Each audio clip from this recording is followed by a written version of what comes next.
झारखंड में हमने किशोर प्रजापति को चुनाव लड़वाया। वो एक बार चुनाव लड़ा, उसको 32,000 वोट आए। दूसरी बार वो बिक गया। यदि नहीं बिकता तो आज आपके बीच में यह झालामड़ का एक विधायक बैठा हो।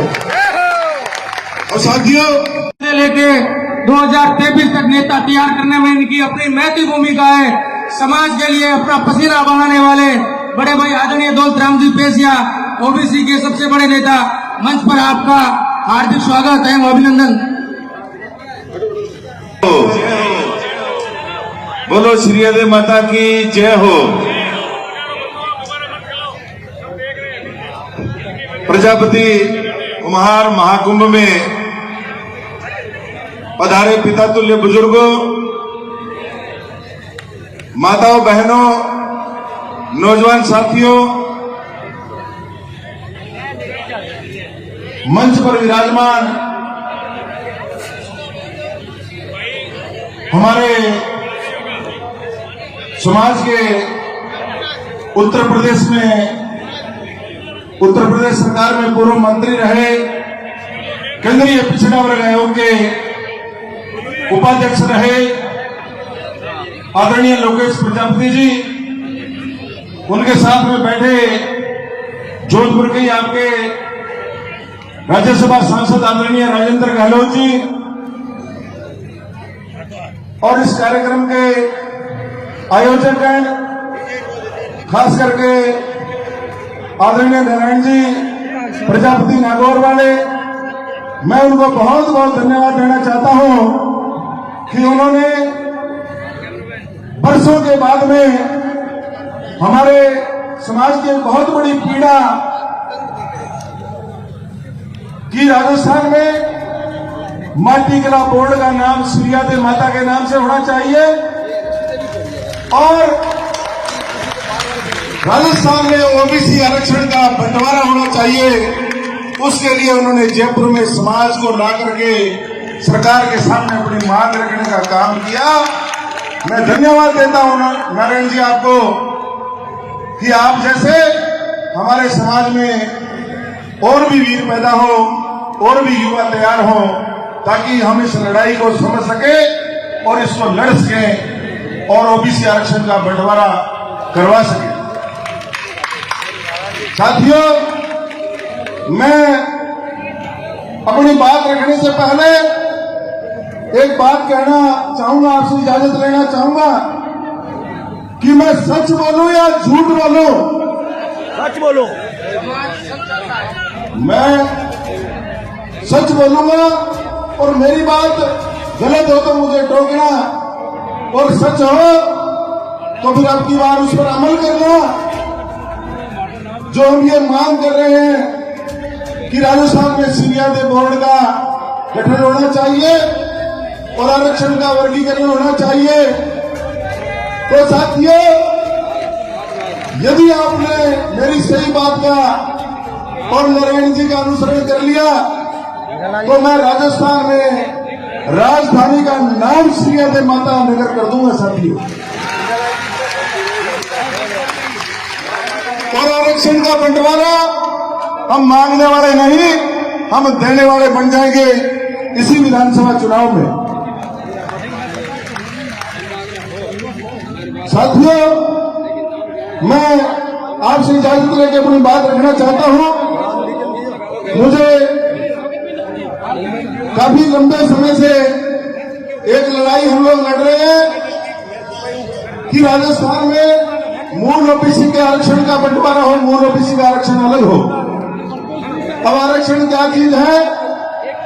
आरक्षण साथियों, जो हम छोटी छोटी जातियां हैं जिनको मूल ओबीसी कहते हैं, माली, कुम्हार, नाई, खाती, स्वामी, दर्जी, छिंपा, गुज्जर, गिरी, पुरी, गुसाई, भारती, लोहार, सुनार, सुधार, स्वामी, रावणा, राजपूत, रेवारी, रायका, ये जो छोटी छोटी हाथ से काम करने वाली और सेवा चाकरी करने वाली जातियां हैं, इनको 1990 में वीपी सिंह जी ने आरक्षण दिया कि जाओ आप के पढ़े लिखे बच्चे चपरासी से लेकर के मास्टर, बाबू, पटवारी, थानेदार, तहसीलदार, एसडीएम डीएसपी, कलेक्टर एसपी बनेंगे और आप लोग गांव में सरपंच प्रधान प्रमुख बनोगे। परंतु साथियों 1990 से लेकर के 1999 तक हमारे समाज के लोग सरपंच प्रधान प्रमुख और चपरासी से लेकर के एसडीएम डीएसपी तक राजस्थान में बनने लगे। जब हम लोग आगे बढ़ने लगे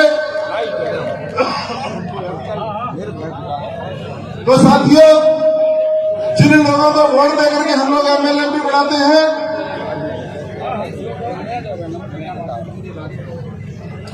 जिन लोगों को हम लोग वोट देकर के एमएलए भी बनाते हैं, चाहे वो कांग्रेस के हैं, चाहे वो बीजेपी के हैं, सभी जातियों के लोगों ने विरोध कर दिया कि ये सरपंच देखो पैर की जूती पैर में अच्छी लगती है, गंदी गंदी गालियां देने लगे। और 1999 में लोकसभा चुनाव में अटल बिहारी जी वाजपेयी बीजेपी के प्रधानमंत्री जी ने सीकर में घोषणा कर दी कि यदि आप लोग जाट मेरे को वोट दोगे तो मैं जाटों को, बिश्नोइयों को ओबीसी में शामिल करूंगा, इनको आरक्षण दूंगा। और अटल बिहारी जी वाजपेयी ने 1999 में जो हमारा मूल ओबीसी का 21% कोटा था राजस्थान में, उसमें जाट बिश्नोइयों को शामिल कर दिया। और 1999 के बाद में आज तक 2024 तक जिस वोट से हम लोग पंच सरपंच प्रधान प्रमुख एमएलए भी बनने चाहिए थे, जिस वोट से हमारे बच्चे मास्टर बाबू पटवारी, थानेदार, तहसीलदार, एसडीएम डीएसपी, कलेक्टर एसपी बनने चाहिए थे, वो बनने बंद हो गए। साथियों राजस्थान में 21% आरक्षण के कोटे में से 20% जाट और बिश्नोई दो ही जातियां खा रही है साथियों। और पंचायती राज में हमारा सफाया कर दिया। हमारे मूल पिछड़ी जातियों के सरपंच नहीं है, प्रधान नहीं है, हमारे प्रमुख नहीं है। और अभी हमारे भाई यहाँ टिकट मांग रहे थे कि हमें टिकट दो, बीजेपी से मांग रहे हैं कि झालावाड़ से टिकट दो, शहर से टिकट दो। जब आपको ये प्रधान ही देखना पसंद नहीं करते तो एमएलए कैसे बर्दाश्त करेंगे? मैं उदाहरण बताता हूं। राजस्थान में 343 पंचायत समिति है। कितनी पंचायत समिति है? 343। और उसमें मूल ओबीसी के 15% पंचायती आरक्षण में से हमारे 2-3 मूल ओबीसी के प्रधान थे। और एक हमारी बहन बाड़मेर जिले में संतोष प्रजापति थी, बायतू ममता प्रजापति। और ममता जोगेंद्र प्रजापति को कांग्रेस के पूर्व सांसद वर्तमान मंत्री हरीश चौधरी ने, कांग्रेस ने और बीजेपी ने, दोनों पार्टियों ने मिलके, दोनों दबंग जातियों ने मिलके अविश्वास प्रस्ताव लाके और ममता प्रजापति को घर बैठा दिया साथियों। अब आप तालियां बजा रहे हो, बड़ी खुशी की बात है, ये खुशी की बात है। मैं जहां तक मेरी आवाज जा रही है, माताएं बहनें बैठी है, बड़े बुजुर्ग बैठे हैं, क्या हम लोग कांग्रेस बीजेपी के बंधु और मजदूर हैं क्या? आप लोग चाहते हो क्या कि पवन प्रजापति जैसे यहाँ 50 कलेक्टर बैठे? आप लोग चाहते हो हम लोग सरपंच प्रधान प्रमुख बने? चाहते हो तो फिर इसका मैं एक उदाहरण और देता हूं। जब 1999 में जाट बिश्नोई ओबीसी में आए तो हमने एक लड़ाई शुरू की, हमने एक मांग रखी राजस्थान में। बात सुनना तो यार, क्यों डिस्टर्ब? तो साथियों हमने एक लड़ाई शुरू की, मैंने और दुर्गा राम जी के अंदर में, कि राजस्थान में आरक्षण का बंटवारा होना चाहिए, साधन संपन्न जातियों को अलग कर दो और हमारी मूल पिछड़ी जाति को अलग कर दो।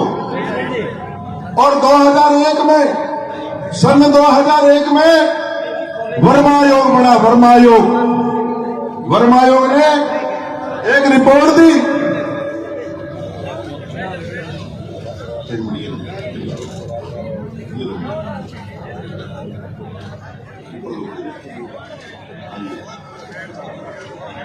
वर्मा आयोग ने एक रिपोर्ट दी साथियों, ये सरकार की रिपोर्ट है।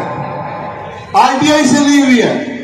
गहलोत साहब, ये आपकी सरकार भी इसमें शामिल है।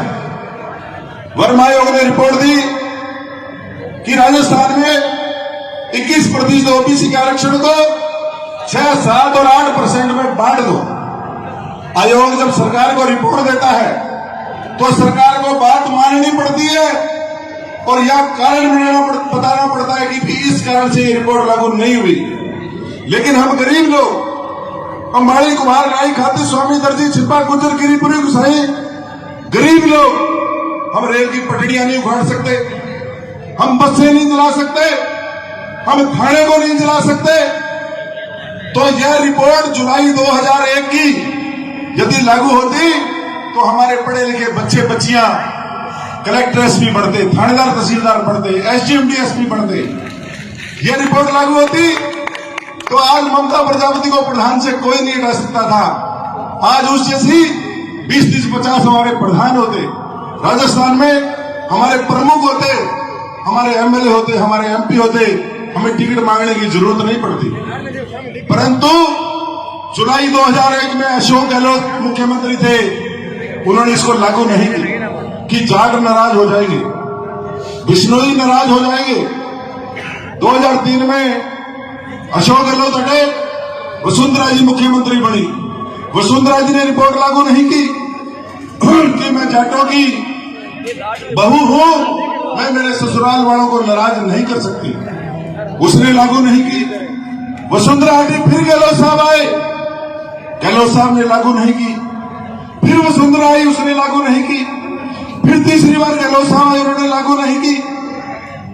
और अब उन्होंने एक बहुत बड़ा हमें लॉलीपॉप दिया है, लॉलीपॉप, कि मैं 6% मूल ओबीसी को अलग से आरक्षण देऊंगा।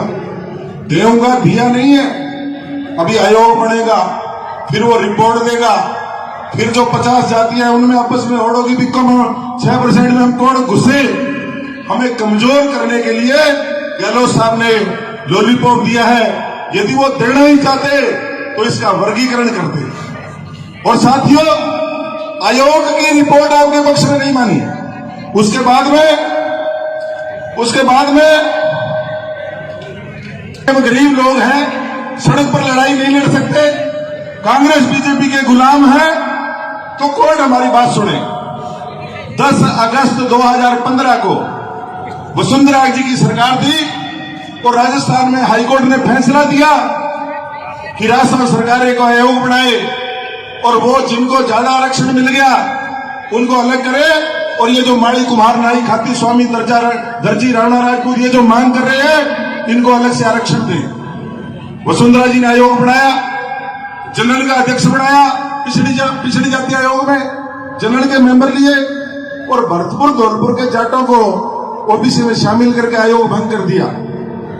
तो साथियों, मेरा एक निवेदन है, हेलो बच्चों, 1 मिनट प्लीज। हमारी आयोग की बात दोनों पार्टियां, दोनों सरकार नहीं मानती, हमारे पक्ष में हाईकोर्ट का फैसला नहीं मानती और कांग्रेस बीजेपी हमें टिकट नहीं देती, तो फिर हमें क्या करना चाहिए बताओ आप?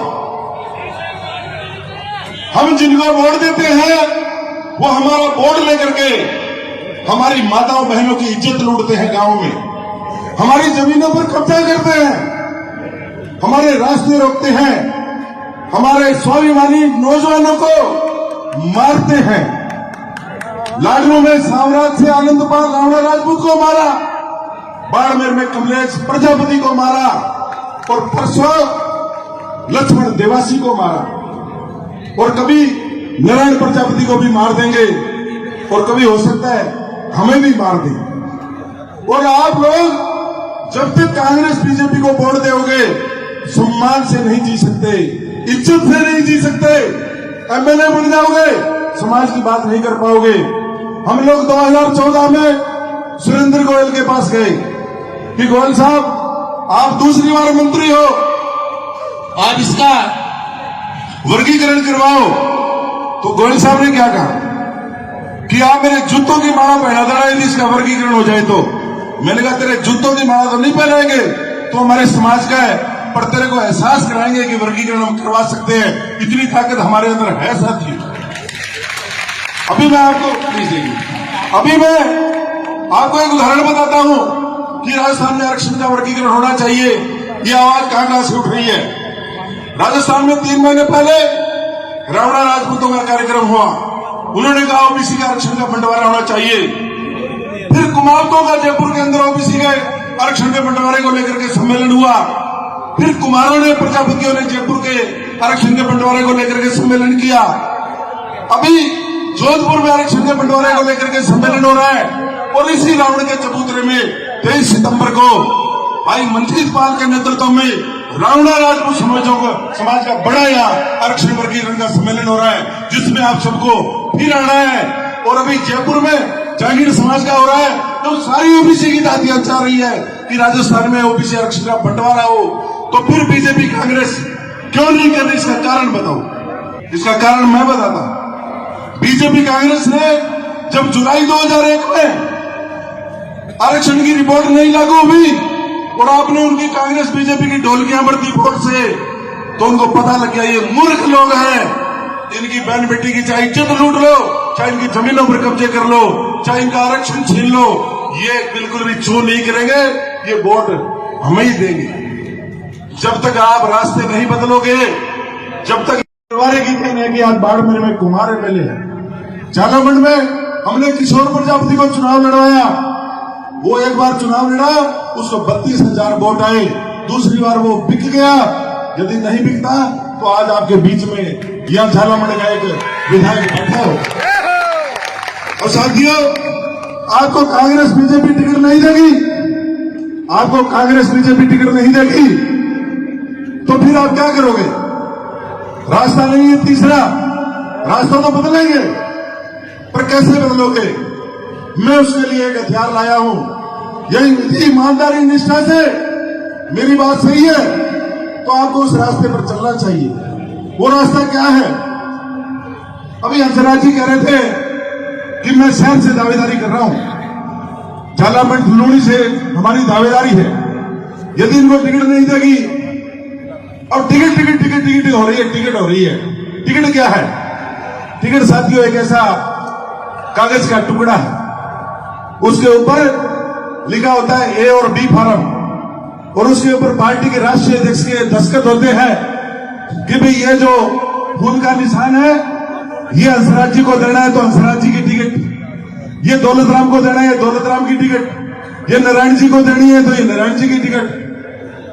और वो रजिस्टर्ड एक संस्था होती है, जैसे नारायण जी की अपने ये श्रीहदय युवा शक्ति सेना है, ऐसे ही जैसे अपने श्रीहदय धाम की संस्था है, ऐसे ही पार्टी का रजिस्ट्रेशन होता है साथियों। और मैं कह रहा हूं, यदि मेरी बात सही है और आपने मान ली तो मैं 20 एमएलए जोधपुर संभाग से जिता के ले जाऊंगा मूल ओबीसी का 20 एमएलए। और कैसे जिता के लाऊंगा कि आपके भाई ने, मूल ओबीसी के लोगों ने मिलके वो टिकट देने वाली दुकान खोल ली है साथियों। ये रही दुकान। हमने नवंबर 2022 में इलेक्शन कमीशन दिल्ली में मूल ओबीसी की पार्टी बनाने के लिए मूल ओबीसी के साथियों ने जयपुर मीटिंग करके और नेशनल जनमंडल पार्टी बना ली साथियों, नेशनल जनमंडल पार्टी। और इस पार्टी के सिंबल से सारी राजस्थान की सीटों पर चुनाव लड़ेंगे। मूल ओबीसी का वोट, मूल ओबीसी को 1.25 लाख वोट है। जब आप वोट डालोगे तो नेशनल जनमंडल पार्टी की टिकट भी कांग्रेस बीजेपी से बड़ी हो जाएगी साथी। कौन है इसका राष्ट्रीय अध्यक्ष? दौलत राम पैसिया कुमार है इसका राष्ट्रीय अध्यक्ष। कौन है? दौलत राम पैसिया। जिंदाबाद जिंदाबाद। पैसिया जी तुम संघर्ष करो, पैसिया जी तुम संघर्ष करो। से 5 मिनट और मांगूंगा, 2 मिनट और मांगूंगा साथियों। ये मजाक नहीं है। हमने जैसलमेर से शुरुआत कर दी। जैसलमेर में भी मीटिंग हुई थी हमारी। आज वहां उम्मीदवार की घोषणा हो जाएगी और जयपुर में इस पार्टी को लॉन्च करूंगा। जो युवा बहन भाई चाहते हैं कि हमारी मूल ओबीसी की पार्टी सरकार बने राजस्थान में, तो आप लोग उस लॉन्चिंग में जरूर आना साथियों। और साथियों, मैं आपको एक बात और बता दूं, हमें 101 एमएलए नहीं चाहिए, हमें सिर्फ 20 एमएलए चाहिए। 20 एमएलए आ गए तो मुख्यमंत्री बनाऊंगा हम में से किसी समाज के आदमी को मुख्यमंत्री। उत्तर प्रदेश में 3 बार बहन जी मायावती जी 65 एमएलए से मुख्यमंत्री बनी, वहां 425 सीटें थी और उस मुख्यमंत्री तो काल में लोकेश जी मंत्री थे, ये आपके सामने बैठे हैं साथियों। इसलिए साथियों, मूल ओबीसी आरक्षण के बंटवारे की मांग, मां श्रीयादे बोर्ड की मांग, ये तो हम करेंगे ही करेंगे, हो गई। हम श्रीयादे माता के नाम से जयपुर राजधानी का नाम बदलेंगे और एक यूनिवर्सिटी बनाएंगे विश्व स्तर की, जहां विश्व लेवल के बच्चे आकर के हमारी कुमारी कला का प्रशिक्षण लेंगे और उसको हम मोटिवेट करेंगे साथियों। इसलिए साथियों, आप लोग आए, आपने मेरी बात सुनी, मेरी बात का समर्थन किया, मैं आपको धन्यवाद देते हुए फिर एक नारा लगा करके कि मूल ओबीसी का वोट मूल ओबीसी को देने की कसम खा करके यहाँ से जाओगे। और 23 सितंबर को रावणा राजपूत समाज का यहाँ मूल ओबीसी के नाम से कार्यक्रम होगा, उसमें भी हमें हजारों की संख्या में आकर के उनका साथ देना है। धन्यवाद। जय श्री राधे मां की।